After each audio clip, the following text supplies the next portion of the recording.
Kyiv की तरफ तेजी से बढ़ रही है रूस की सेना। यूक्रेन के विनित्सा शहर पर दागी 8 मिसाइल्स, एक और एयरपोर्ट को किया तबाह। यूक्रेन के खारकोव में दिल दहला देने वाला मंजर आया सामने। आसमान से मिसाइल अटैक के निशाने पर आई कार, धमाके में सब कुछ खाक।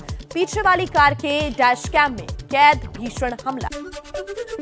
रूस के रक्षा मंत्रालय ने जारी किया यूक्रेन में चल रही जंग का वीडियो। यूक्रेनी ठिकानों को निशाना बनाते दिख रही है रूसी फौजें। यूक्रेन ने भी जारी किया रूसी टैंकों और बख्तरबंद गाड़ियों का वीडियो। निकोलीव के करीब रूसी टैंक्स पर कब्जे का दावा। युद्ध के बीच यूक्रेन का बड़ा दावा, कहा युद्ध में अब तक रूस के 11,000 सैनिकों को मार गिराया। रूसी सेना को रोकने के लिए अब कंक्रीट की दीवारों का सहारा। यूक्रेन की राजधानी कीव में सड़क पर बनाई जा रही है कंक्रीट की दीवार। रूस के रक्षा मंत्रालय का एक और बड़ा दावा, कहा यूक्रेन के कई लड़ाकू विमान रोमानिया और दूसरे देशों की तरफ उड़ान भर चुके हैं।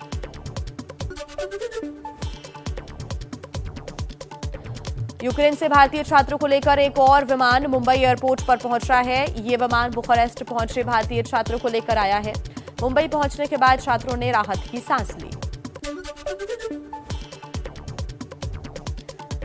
भारतीय छात्रों को लेकर एक विशेष विमान यूक्रेन से दिल्ली पहुंचा है। इस विमान में बुडापेस्ट के रास्ते वहां फंसे मेडिकल के छात्रों को दिल्ली लाया गया है। ऑपरेशन गंगा के तहत आज 1200 के करीब भारत लाए जा रहे हैं भारतीय। यूक्रेन से लौटे छात्र आफ्ताब कमल ने वहां के मुश्किल बॉर्डर हालातों तक मैम को जो बयां किया। मेट्रो के नीचे से अंडरग्राउंड उन्होंने रास्ते बनाए हुए थे, वहां पर हमें पैदल चल के जाना पड़ा क्योंकि पब्लिक ट्रांसपोर्ट तो कोई चल नहीं रहा था बमबारी के बीच। खुद ही पार किया था, लेकिन इंडियन एम्बेसी ने ऑब्वियसली उनको इंस्ट्रक्शन दिए है कि इनको इवैक्यूएट करना है, तभी तो हमें दूसरी कंट्री में जाने दिया, वरना बिना वीजा के क्यों घुसने देते।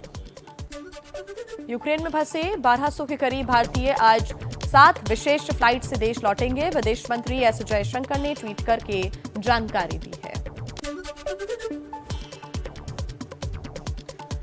यूक्रेन के सुमी में फंसे 700 छात्रों के रेस्क्यू के लिए भारतीय दूतावास की टीम पहुंची। विदेश मंत्रालय ने एडवाइजरी जारी कर सभी छात्रों से तैयार रहने को कहा है।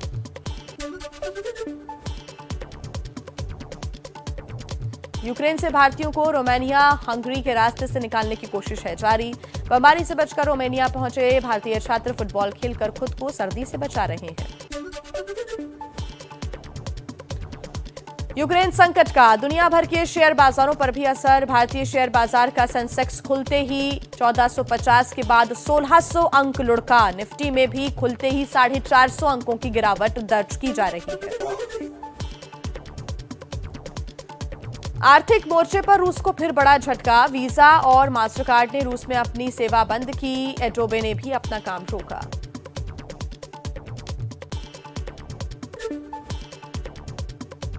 यूपी में जारी है 7वें और आखिरी दौर की वोटिंग। वाराणसी सहित 9 जिलों की 54 सीटों पर चल रहा है मतदान। सुबह 9 बजे तक 8.5% के करीब मतदान।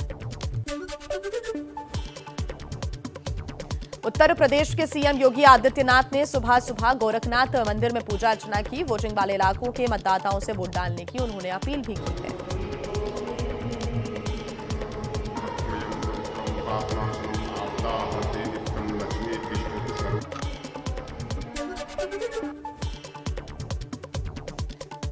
वाराणसी शहर की दक्षिण सीट से उम्मीदवार और योगी सरकार में मंत्री डॉक्टर नीलकंठ तिवारी ने कहा, लोगों में नहीं है नाराजगी, लोग ज्यादा से ज्यादा संख्या में वोट करें। यहाँ कोई किसी भी प्रकार का कोई विवाद नहीं होता है, आप निश्चिंत रहें। माफी क्यों मांगनी पड़ती? माफी जनता से मैंने मांगी नहीं, मैंने कहा कि कुछ काम उनके अपील।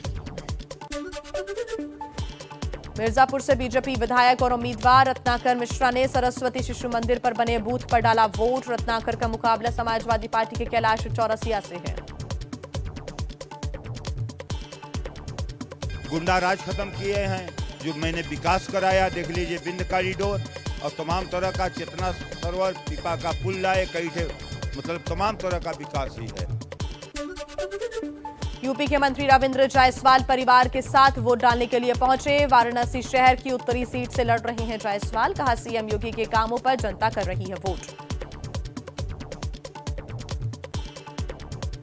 माननीय मोदी जी का लोकसभा क्षेत्र है, वह पूरे यूपी में अपने भाजपा को कमल खिलाने के लिए वो कर्म कर रहे हैं।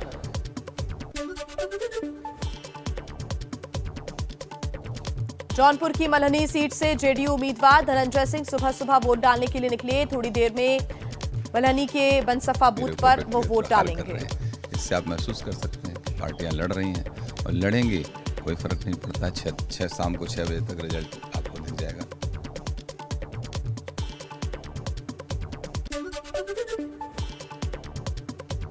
वाराणसी के पिंडरा से कांग्रेस के उम्मीदवार अजय राय वाराणसी उत्तर के मतदान केंद्र पर डालेंगे वोट। वोट डालने से पहले किया जीत का दावा।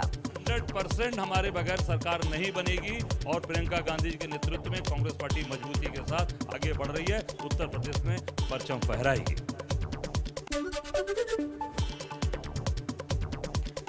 गाजीपुर से बीएसपी सांसद अफजाल अंसारी के भतीजे सिगबतुल्लाह अंसारी एसपी के टिकट पर लड़ रहे हैं चुनाव। कहा, विकास हमारे लिए है प्राथमिकता। मेरी लड़ाई बेरोजगारी से है, शिक्षा से है, जो भ्रष्टाचार हो रहा है उससे है, जो जुल्म अत्याचार हुए हैं लोगों पे वो है। हमें विकास के रास्ते पे आगे ले जाना है। गाजीपुर के मोहम्मदाबाद से बीजेपी के टिकट पर चुनाव लड़ रही अलका राय ने कहा, विकास की होगी जीत। बाहुबली मुख्तार अंसारी के भतीजे के साथ चुनाव में है उनकी सीधी टक्कर। आजमगढ़ के डीएवी स्कूल में बनाया गया है आदर्श मतदान केंद्र। रंग बिरंगे गुब्बारों से सजाया गया है केंद्र। सेल्फी पॉइंट भी बनाया गया है। लोग अपने अपने मुद्दों पर कर रहे हैं वोट। कोई महंगाई तो कोई बेरोजगारी पर दे रहा है वोट। लोक गायिका पद्मश्री अजिता श्रीवास्तव ने मिर्जापुर में मतदान किया। अजिता ने मतदाताओं से अपने मताधिकार का इस्तेमाल करने की भी अपील की। रघुपति राघव राजा राम, आओ चले सब करे मतदान।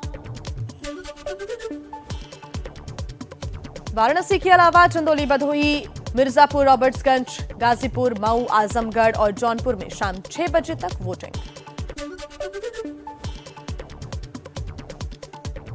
अंतिम चरण में यूपी के कई मंत्रियों समेत 613 उम्मीदवारों की किस्मत का फैसला। 2 करोड़ से ज्यादा मतदाता कर रहे हैं अधिकार का इस्तेमाल। क्या है मतदाता के मन की बात, देखिए एबीपी न्यूज पर आज शाम 4 बजे से सबसे सटीक एग्जिट पोल। किसकी लहर, कौन बेखबर, वोटिंग के बाद सटीक अनुमान, 5 राज्यों का एग्जिट पोल।